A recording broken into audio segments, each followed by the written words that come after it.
Principal, Monsieur le député de Saint-Jean.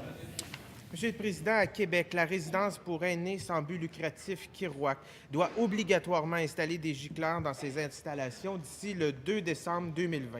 Les travaux sont estimés à 340 000 $ minimum. Le programme d'aide financière du gouvernement ne couvre qu'environ le tiers des coûts des travaux. Et je cite M. Bisson, superviseur de la résidence, « Nous nous retrouvons dans un manque à gagner de 225 000 $. Nous n'avons pas la marge de manœuvre qui nous permettrait d'assumer ou de financer une telle dépense. » Monsieur le Président, est-ce que le ministre de la Santé peut nous prendre l'engagement de rehausser l'aide financière pour aider ce type de résidence pour personnes aînées? Et je mentionne sans but lucratif.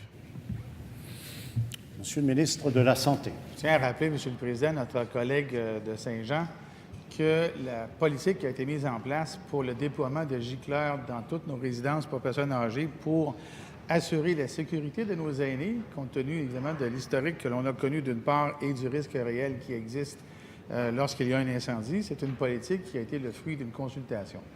Et il est vrai, Monsieur le Président, que nous avons mis en place un programme substantiel d'appui financier pour le déploiement des gicleurs dans ces installations-là. Je tiens à rappeler également à notre collègue que le programme en question est construit d'une telle façon que les propriétaires ou les organisations, qu'elles soient à but lucratif ou non, aient la capacité financière d'installer ces gicleurs.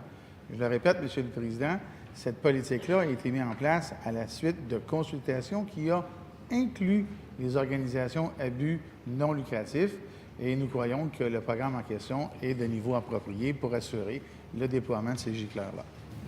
Première complémentaire, Monsieur le député de Saint-Jean. Monsieur le Président, le coût pour la résidence Kirouac, 340 000 $ minimum. 340 000 $, là, ça, c'est le départ. Cependant, le programme n'assure que le tiers, ce qui fait en sorte que la résidence, qui nous dit, M. Bisson nous le dit, il n'a pas les moyens d'assumer cette dépense-là. Qu'est-ce qui va arriver aux résidents, aux personnes âgées qui sont là, qui sont à faible revenu, à moyen revenu? Le ministre, qu'est-ce qu'il va leur dire? La résidence Kirouac là, risque de fermer. Et ça, c'est partout dans toutes nos circonscriptions. On a ce type de résidence-là. Ce n'est pas juste... Monsieur le ministre de la Santé. Monsieur le Président, je comprends qu'on revient avec la même question. Mais encore une fois, et on doit le répéter, d'abord, c'est une mesure qui était essentielle. On connaît la situation dramatique qui a fait en sorte que nous ayons choisi de mettre en place cette mesure-là pour permettre à ces installations d'être dotées d'un système de gicleurs. Maintenant, Monsieur le Président, il y a des choix qui ont dû être faits et les choix ont été faits, encore une fois, après consultation de tous les milieux, incluant les milieux à but non lucratif, et tout le monde a conclu que le niveau d'appui financier qu'octroyait le gouvernement pour déployer les gicleurs et assurer la sécurité de nos aînés était approprié, Monsieur le Président. Deuxième complémentaire, Monsieur le député de Saint-Jean. Monsieur le Président, je vais continuer à répéter la même question tant aussi longtemps que le ministre ne se rend pas à l'évidence. Il attaque des petites résidences partout au Québec qui, par leur présence, aident et viennent en aide à nos aînés les plus vulnérables. C'est ça que le ministre fait. Il s'attaque aux plus petites résidences, met en péril ces petites résidences-là qui aident et accompagnent nos aînés 24 heures sur 24 et qui n'ont pas les moyens, et qu'ils veulent appliquer.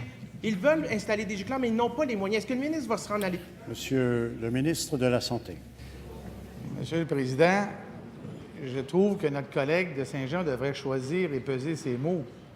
S'il considère que de mettre en place un programme d'appui financier pour mettre en place un système de gicleurs dans des installations qui n'en avaient pas et qui étaient donc à risque de mettre en péril leur clientèle lorsqu'il y aurait, et on ne le souhaite pas, un incendie, s'il considère que de subventionner des gicleurs, c'est une attaque, bien, moi, je pense que les personnes âgées qui nous écoutent aujourd'hui sont certainement bien contentes de savoir qu'il y a un gouvernement qui s'occupe de leur sécurité, M. le Président. En terminant.